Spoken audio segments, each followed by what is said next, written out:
યાત્રાધામ ડાકોરમાં ફાગણી પૂનમની ધામધૂમપૂર્વક ઉજવણી થઈ રહી છે। રણછોડરાય મંદિરમાં રંગોત્સવ ઉજવાયો। ભગવાન રણછોડરાય ભક્તો સાથે ધૂળેટી રમ્યા।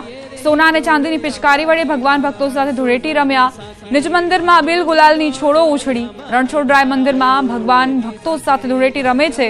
ભક્તો ભગવાનને અલગ અલગ ગુલાલની છોડો ઉછાળે છે। ડાકોરમાં ભગવાન ધૂળેટીના 1 મહિના પહેલા ભક્તો સાથે ધૂળેટી રમે છે। ડાકોરમાં ગુજરાતભરમાંથી ભક્તો ઉમટ્યા છે। ભગવાન બાલ સ્વરૂપે ગોપાલજી ફૂલદોર પર બિરાજ્યા।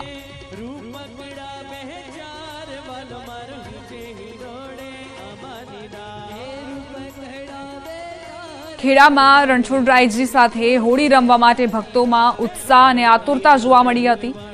અહીં જે ફૂલ ડોલોત્સવ છે તેની માટે જ ભક્તો પહોંચ્યા છે। ભગવાન સાથે પિચકારી વડે હોળી રમવા માટે સૌ કોઈ આતુર હતા। જોકે એ ઘડી પણ આવી કે જ્યારે ભગવાન સોના ચાંદીની પિચકારી લઈને ભક્તો પર હોળી રૂપે રંગો વરસાવતા જોવા મળ્યા।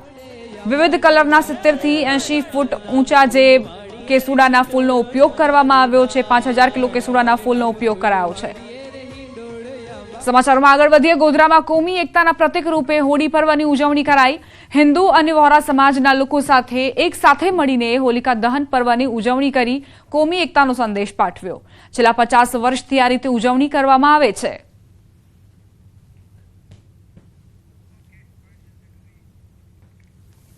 દહન થાય છે, એમાં હિન્દુ મુસ્લિમ ભાઈઓ ભેગા મળીને અમે હોળીનો પર્વ ઉજવીએ છીએ। અમારા દાઉદી વોરા તરફથી પણ ઘણા પબ્લિકો અહીંયા આવે છે ને એનાથી ઘણો ફાયદો પણ થાય છે। આ જે હોળી છે એમાં હિન્દુ મુસ્લિમ ભાઈઓ બધા ભેગા મળી અને અમે આ પર્વ ઉજવણી કરીએ છીએ। આ તહેવાર ભાઈચારો, એકતા, પ્રેમ અને વિશ્વાસનું એક ભાઈચારાનો તહેવાર છે। અમે એને માનીએ છીએ। અનેક વર્ષોથી પટેલવાડામાં આજે હોળી દહન થાય છે।